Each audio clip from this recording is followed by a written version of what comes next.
Welcome to another episode of the Car Capricorn Show. Today, I thought it would be fun to do 2024 annual review.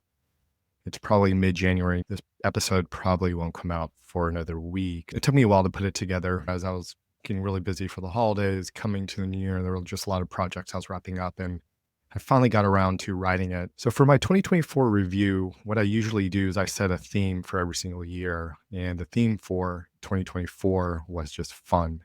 And my top priority was to infuse joy into my day to day. And after 15 years of startups, board meetings, high paced growth, I found myself without any of those commitments anymore. And as I enter the second year of my sabbatical, I wanted to focus each day on having fun. And what was surprising was that this was not a theme that I ever kind of weaved in to my day to day life. Throughout the year, I would say I had my biggest one is my father passed away. And that reminded me of how quickly everything could change. And it hit me really hard. It was the first time someone that was very close to me had died. And it also was pretty tough because around the same time, I was also learning that I had very similar heart issues to him and my grandfather. So that gave me a huge wake up call, and it gave me a new sense of urgency to focus on my own health, relationships, and experiences that matter the most. Looking back throughout the year, it was a year of rediscovery. I got back into running and collecting sports cards. I picked up some new hobbies like playing Magic the Gathering, and I really focused a lot on content creation. So, podcasting, writing, building my YouTube audience. It was a lot of ups and downs. I wasn't as consistent as I would have liked, but I did produce a lot of content in 2024. So this is a part of my annual process. I do like to look back throughout the year, celebrate some wins, learn from some of the challenges, and plan ahead. So in this podcast episode, I'll share some of my highlights, lessons, and goals for 2025, along with some unexpected takeaways. So here we go. So what I did first is I wrote about 7 different highlights throughout the year. I thought about organizing it around professional and personal, and now that my life is kind of interwoven into like one big thing, I thought it'd be more effective to just pull out some of the highlights across all aspects of my life. So the first one was turning 42. Yeah, so I turned 42 in 2024, which feels very surreal. I remember when I was in my teens or 20s and I would meet someone in their 40s, I would always think they're really old. I still feel pretty young, but while I was writing this review, I was reading Brent Bershaw's annual letter. I think he started a private equity fund, and every year he writes an annual letter similar to Berkshire Hathaway. And in that, there was a concept of mass from Carl Jung. So I'll just read this excerpt from his annual letter. And it reads, "There seems to be a Rubicon that we all have to cross. And from my experience, usually the choice presents itself between the ages of 35 and 45. It's the decision to be you or to continue to play a fictitious character. If you haven't gotten there yet, it's coming. You can prepare by actively seeking real relationships and community, or you can keep accumulating soul level debt, which is like piling sticks of dynamite next to a roaring fire." So that really resonated with me. I think it kind of resembled the transition that I was going through myself. So I looked into this, and according to Jung, in the first half of life, typically before the age of 40, people do focus on building their ego and persona through their career, success, and relationships and societal milestones. But as people get closer to 40, they do have a choice. They can either cling to the personas they've created or shed them to embrace their most authentic self. And I would say I'm not the most like woo person. Every time I would hear someone say, "Be your most authentic self," I really didn't pay attention to it. I didn't really understand what it meant.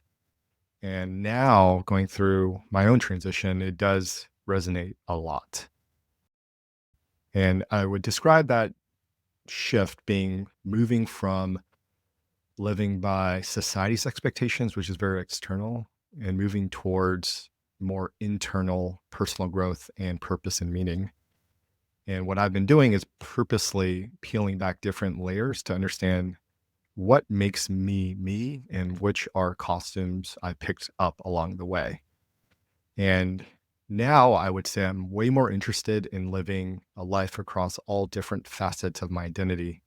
I wrote a blog post about this last year around building a multifaceted identity where you can be a parent, you could be a founder, and you just insert anything that makes you you, and you can build a whole community and network around all the different interests of your identity. And I think because we're human, we're so complex and we are interested in so many different things that it's, for a very long time, I just hung on to one aspect of my identity, which is being a founder. So if I could offer one piece of unsolicited advice, I would say take time to examine your life and ask which parts of your life are truly you and which are costumes you picked up along the way. Then start shedding the layers around those costumes. And that's what I've been kind of doing on this journey. And that was the biggest lesson that I learned turning 42. The second highlight was losing my father. I think that was the hardest moment. It made me realize how short life truly is. And it brought up a few regrets I didn't even know I was carrying. And the biggest one was not traveling with him to Thailand. I remember I was working at Skillshare at the time. We planned this whole family trip and I was thinking about going, but I decided not to because I was too busy with work. And looking back, I don't even remember what I was working on, which is probably a good realization that it probably didn't even matter.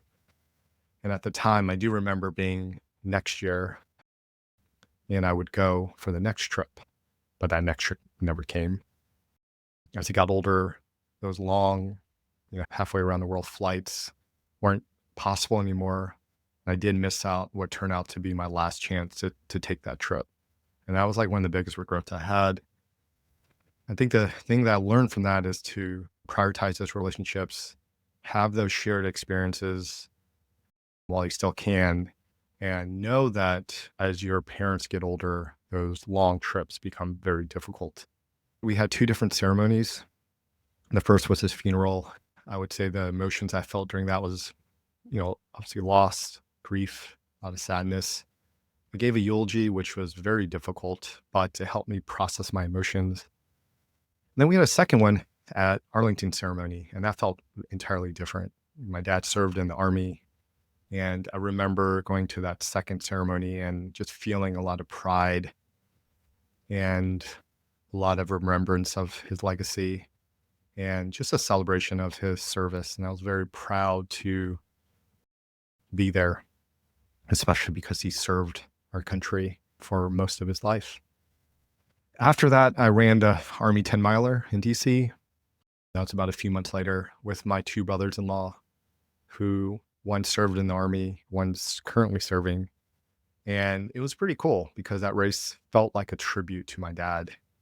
And it was a very hard race because it was in DC and it was the Army 10 miler. It was just hard to be there. But it did remind me of a lot of the values he instilled in me, which was not giving up, seeing things through, discipline, and ultimately a commitment to family. So it was pretty cool to get our family together for that. I would say throughout that experience, I started to ask myself a lot of new questions like what matters? What experiences do I want to share with my own family? Is this a memory that I'll look back on? If so, I should definitely do it. And just asking a lot of these questions helped me focus on what truly matters. So number three, the big highlight was longevity. It was a huge health focus for me. I guess my dad's passing, it kind of forced me to confront my own health. As I mentioned earlier, I had a lot of the similar heart issues as him and my grandfather. So I started taking and getting some tests. And yeah, I had the same heart issue.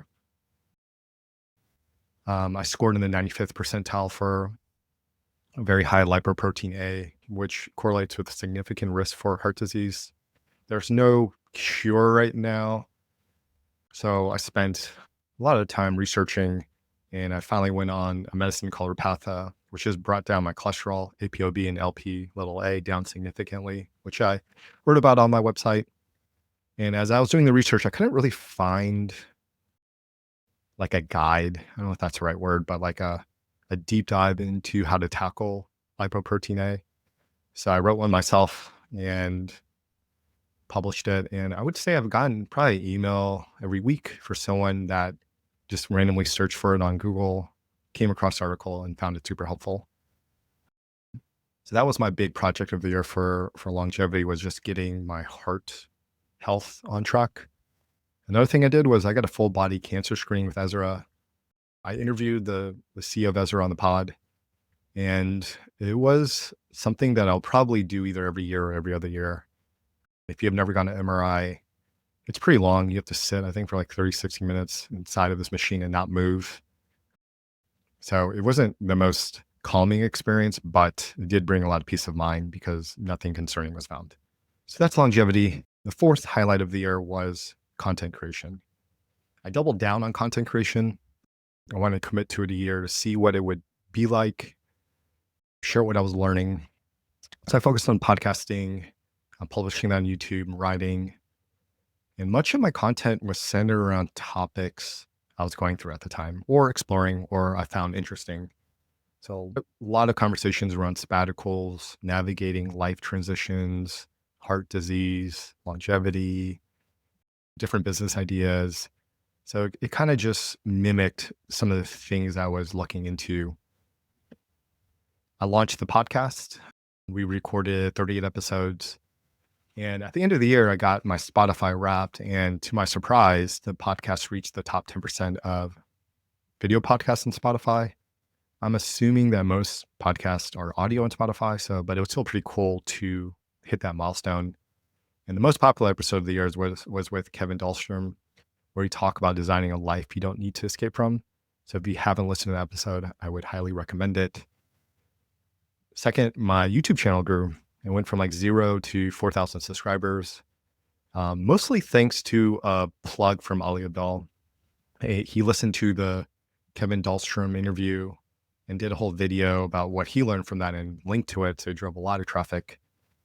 My goal for the year was to get my YouTube channel to a place where I could start, I guess, making money off of it by running ads.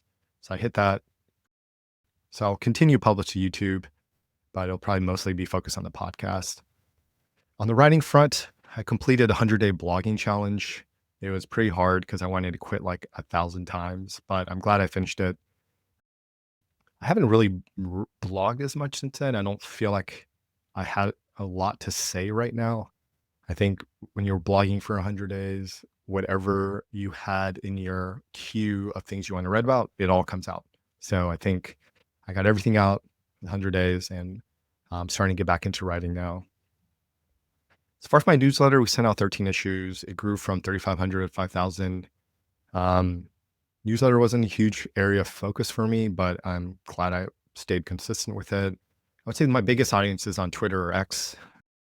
I think it was close to 50,000 followers, but I took a break this summer and I haven't really jumped back in. I don't really love the Twitter algorithm treadmill. I find that I know how to write for Twitter, but the stuff I write for Twitter is to go viral. And I didn't really feel like writing that anymore. So took a break. I would say a low light for content creation is that I have a love-hate relationship with it. I do love sharing ideas and connecting with an audience and getting emails about people that enjoy the content. But I would say I spent so much time thinking about my content strategy and what niche and what topics I wanted to cover. I think the big thing for me in 2024, I didn't really want to be known as the quote unquote midlife transition guy. So I took a break from posting as I didn't really know what else to post about. And constantly talking about midlife transitions was not as fun anymore. And I was starting to get boxed into that. I didn't really want to be boxed into that. So I think this year I'm going to take a much different approach. I still plan on making content, but it's not going to be my number one focus. It'll be something that it'll be like a sidecar. Like the visual I have in my head right now. Do you know they have those motorcycles where there's like the main car and there's like a little sidecar? Or content was like the main car. So I'm going to move it to the sidecar, make it more as a tool for curiosity and exploration, but more around just having fun. So I think I'm going to update my podcast to not just focus on like one topic. It'll be similar to my newsletter where I'll talk to guests and we might cover like 5 to 10 different topics within that and see where it goes from there. I think I was so focused on trying to grow the podcast, kind of follow a very formulaic process. It was not as enjoyable, but I did enjoy a lot of the conversations, meeting people I did. So plan on continuing to do that. The next highlight is rediscovering joy in running. Running became a core part of my life again. I think when during COVID, I picked up golf, and picking up golf when you're 40 is just very difficult. I mean, my body just wouldn't move the way I wanted to move. But I think more importantly, like for how to play or what's the word? To be really good at golf, I kind of feel like my brain and what my body was supposed to do with golf just didn't match up. So I grinded on it for about a year or two. It was not enjoyable. And going back to longevity, I did read an article about how like having a high VO2 max was correlated with with longevity. And it got me thinking about running again. So I ran track and cross country in high school. I loved running. I've ran races off and on since then. But coming back to it kind of felt like reconnecting with an old friend again. And I got really deep into running this year. But I had a lot of setbacks, a lot of injuries, a lot of little lessons learned here at 42. You kind of have to start stretching before you go out and run. I think in high school, I could just go out and run multiple times or 1 or 2 times a day and not get any injuries, not stretch before or after. When I got back into running, I went out a little too hard and suffered 2 calf strains. The first one was on my left leg. And then I never had a calf strain before, so I didn't think too much of it. It sidelined me for a few days, but I went back out and ran, which you shouldn't do. And then I overcompensated on my right leg, and then my right calf went out. So I had 2 calves that were strained, and that took me out for a few months. So I had all this excitement to start running, started back up. I think there's this 10% rule where you shouldn't really add more than 10% mileage per week. And I think I was like doubling that because I was thinking, hey, I'm running 5 or 6 miles a week. What's 15? And that was not a good formula. So I had to re-strengthen my legs. And then in the fall, I started running again. I got into a really good rhythm, trained for a race for a half marathon, and I stubbed my toe. And I didn't realize I broke it. I just thought it was a really bad, I guess, stub. I ran the Army 10 miler and I barely finished that race. I remember at the end of the race, it felt like my foot was on fire. And every time I would run with it, it felt like there was just a bunch of needles poking it. So I decided to check out. I went to the doctor, got an x-ray, and yeah, it was broken completely through. So that took me out for another couple months. But I do feel like it was a blessing in disguise. Getting those injuries kind of focused me on strengthening a lot of muscles.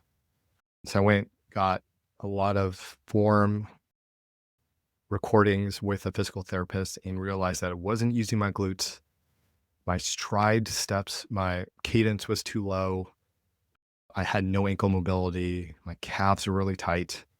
So I spent a good portion of the year changing my running form. So for those that didn't run, I guess the rule of thumb is to get your steps per minute to around 180. I was like in the 140 to 150, had a really long stride. And I learned that my running stride for how I ran track is not really the right running stride for running long distances. So I increased it to about 160 to 170 steps per minute. And I found that to be the one unlock next to strengthening my glutes and getting more ankle mobility to not get injured. So now that I'm healed, my goal this year is to run at least 2 half marathons, but I really want to focus on getting my VO2 max to about 50, and I'm going to focus on the 10K. I don't think I'm gonna run a marathon because I don't really want to get injured. It is on my to-do list, like I guess my life bucket list, but I'm not too attached to it because I do feel like I would get injured if I trained for a marathon. So I think half at my age is probably the highest mileage I'll run for a race. But the 10K I find is to probably be the sweet spot for what I want to do. So that's running. Up next, financial minimalism. So I used to justify big splurges as rewards for hard work. So if I was working really hard. If I want to go on vacation, I would go on vacation. But over time, I realized that a lot of these things were taking up space, not just like physical space, but they were taking up like a lot of my time, mental energy, emotional energy. And I started realizing a lot of the things I started owning that I owned started owning my time. And I didn't want a part-time job managing a bunch of stuff. So all these little things that you get is just like adding more stuff for you to manage. So for example, I created a rule where if I wanted to buy something new and it was replacing something old, I would have to either donate or sell the old thing. And I focus more on the selling side because selling something is a huge pain.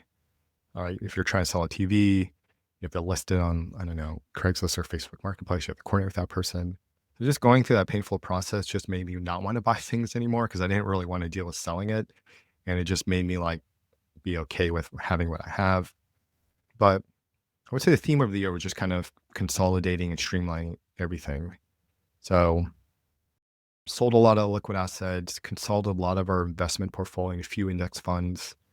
And I would say instead of chasing complexity, I have moved everything towards simplicity. And anything that was like a part-time job, I just got rid of. It, and what I noticed is that rather than spending money on things, and the biggest thing I learned was that it wasn't just about decluttering, it was about freeing up time and energy to do the things I wanted to do. So a good example of this would be, let's say, so that you owned like an Airbnb rental and the Airbnb rental just took up a lot of time. Like you have to deal with coordinating guests, answering questions, dealing with things breaking. And yes, maybe it gives you a 20% return on your cash, but it takes up a lot of your time and your mental energy. And I would say the opportunity cost of managing that might be taking away from like launching a different side business. And in a market where, you can get 10% returns, is it worth it to have all that extra stress and anxiety and mental load for an extra 10%? For some people, it might be true, but for me, I started realizing managing all these different aspects, which I thought would be easy, ended up becoming a lot more complex. So moving towards simplicity.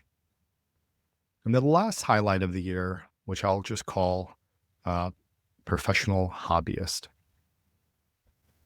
So I do think I'll start another company. I don't think it'll be a traditional one. It's probably going to be some version of a personal holding company or a bunch of fun projects. But I've noticed that I've gravitated more towards projects and picking up a lot of hobbies.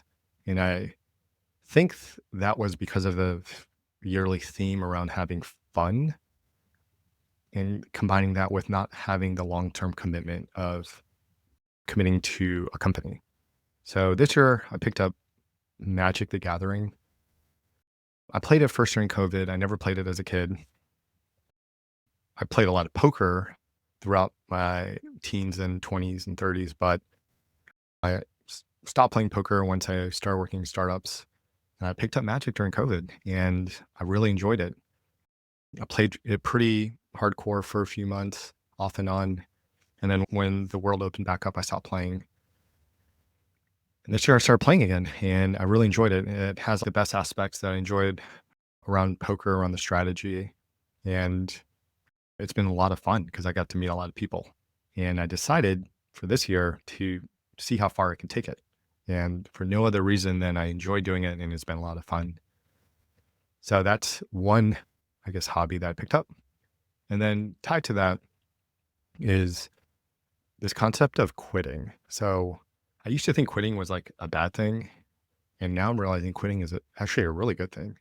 And what I mean by that is I've explored a lot of paths in 2024. The reason I was able to do that is I focused on really teeny tiny projects with very clear endpoints. So, for example, if I wanted to work on something, I would explore it for a week. And if I wasn't enjoying it or didn't like it, I can quit and move on to the next thing. Sometimes logically didn't make sense, or sometimes it just didn't feel right and I didn't enjoy it anymore. So I got to quit and move on to the next thing. And just having this framework was also helpful because I would get hit up for different opportunities. And if it was like a commitment where I didn't know when it would end, I would just say no. If it was for 3 months and I wanted to do it, I might say yes. And I like this approach because if I was still excited about something, I can always recommit, double down, and maybe take it to the next phase. But being able to quit and hit the eject button is just like a nice framework to have. And I think for 2025, I'll continue doing that. I think this year I'll start building something again. All right. Up next are lessons learned. So I kind of talked about this in some of the highlights and lowlights, but I put together 5 that kind of summarizes the whole year. So I'll go through them pretty quickly. First one is dropping the mask. So letting go of the different personas we build to meet others' expectations is difficult, but it's very transformative. Living authentically allows for deeper connections and a more fulfilling life. Um, I think I'm still dropping my mask, but I'm starting to replace it with a lot of other things. It's not been easy, but I feel like I'm on the other side of it now, where initially I was more worried about what other people thought, and then that shifted towards what game am I trying to play? And then there was like this whole 1 foot in, 1 foot out. And I would say like I'm on the other end of that where I'm starting to understand who I am and adding different layers to my identity around that. So that's been very, very cool to be on the other side of that. Number 2, redefining success. So from my conversation with Kevin Dahlstrom, he kind of defines a new version of the American dream, which resonated a lot. So some of the things are sabbaticals, financial independence, passion-driven identities, quality family time. I think these are all things that I would say is success for how I view life now versus the old definition, which was climbing the ladder, white picket fence, etc. The third lesson is health is wealth. I mean, spent a lot of time navigating my own heart health issues, had a lot of running injuries. I remember when I was dealing with either of those, the only thing I wanted more than anything was just to be healthy, whether it was reducing my heart health risk or just being able to run. And it reminded me that everything in life rests on a good foundation, and that good foundation is your health. Without it, it's really hard to do anything else. Number 4, simplify, simplify, simplify to focus. Decluttering, not just physical, but mental space has been a huge unlock. And that's giving me a lot of time and energy focused on what I truly care about, whether it's hobbies, relationships, personal growth. Number 5, transitions take time. I thought initially when I went on my sabbatical, I would figure things out in 3 months, max 6, maybe a year. Coming up on my second year, I would say that it's taken a pretty long time. I think I'm fortunate enough where I can do it on a sabbatical. I think a lot of people are probably asking the same questions. So yeah, it just takes time. It doesn't happen overnight. I think just exploring, asking a lot of the hard questions, exploring a lot of paths, taking a lot of baby steps without rushing the process, I think was an important lesson to learn as well. All right. The next section is titled Random. So put three here. One is a productivity hack. So I love productivity, but I would say over the years, my system has gotten a lot more simple. It used to be this robust system with, action steps of things I would have to do every single day to manage it. And then a weekly review on Friday with a weekly review on Monday. And then I would read my goals every single day and make action steps towards them. I would say I do a slightly less intense version of that.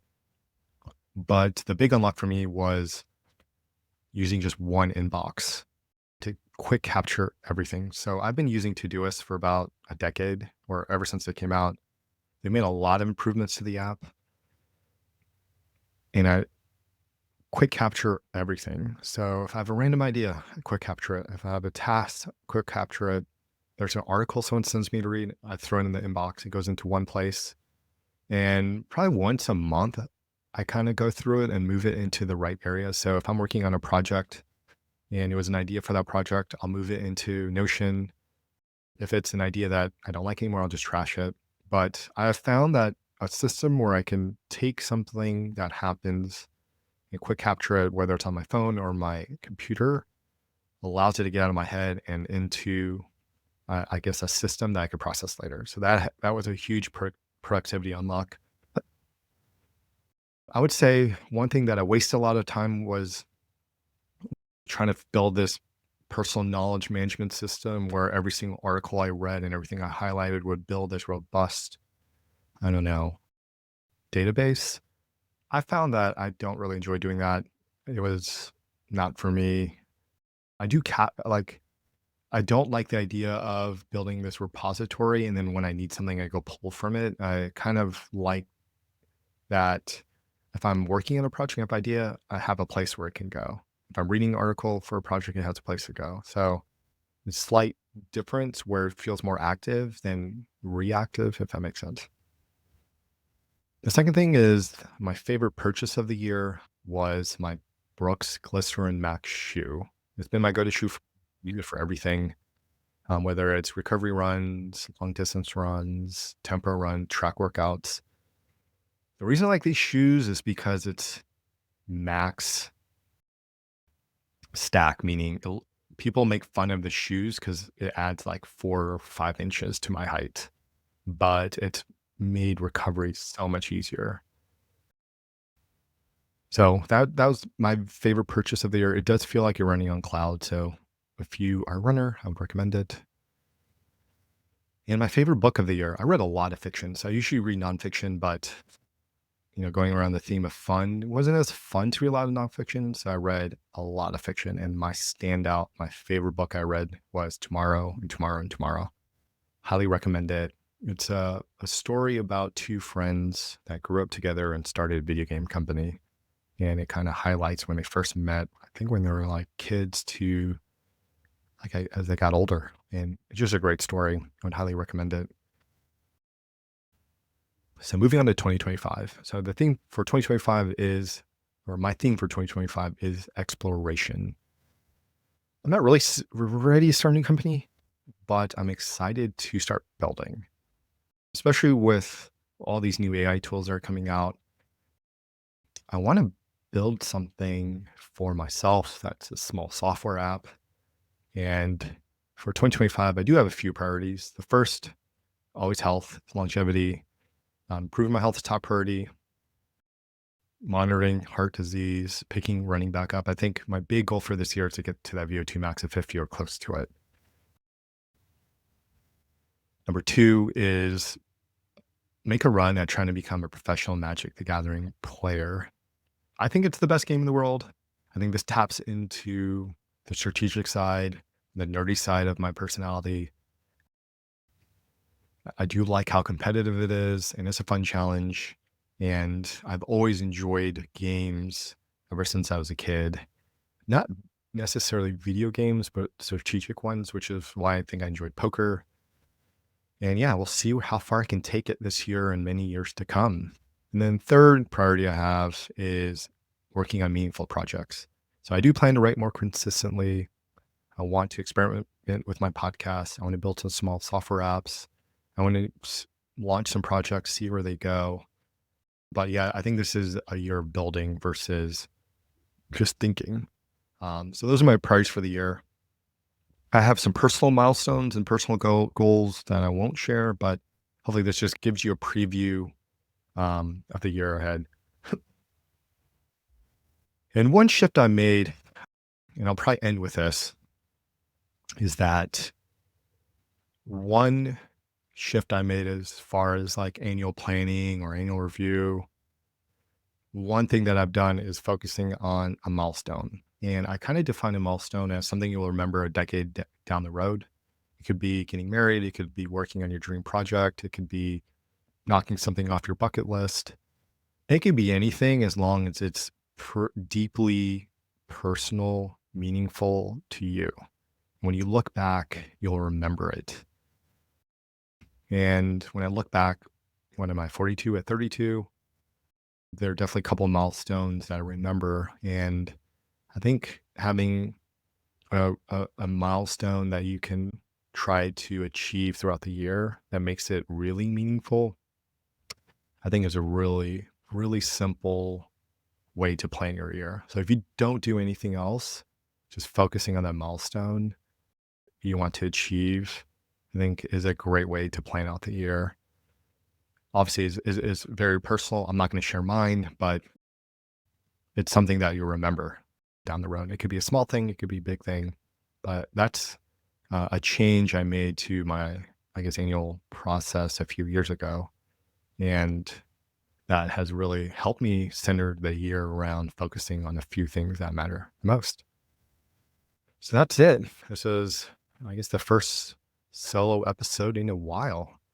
Let me know what you think. If you haven't subscribed, subscribe on what is it, YouTube, Spotify, Apple. And I hope you enjoy this episode. And I'll be bringing a couple different formats, different interviews throughout the year. So I'll see you in the next episode. Thanks. Have a great 2025.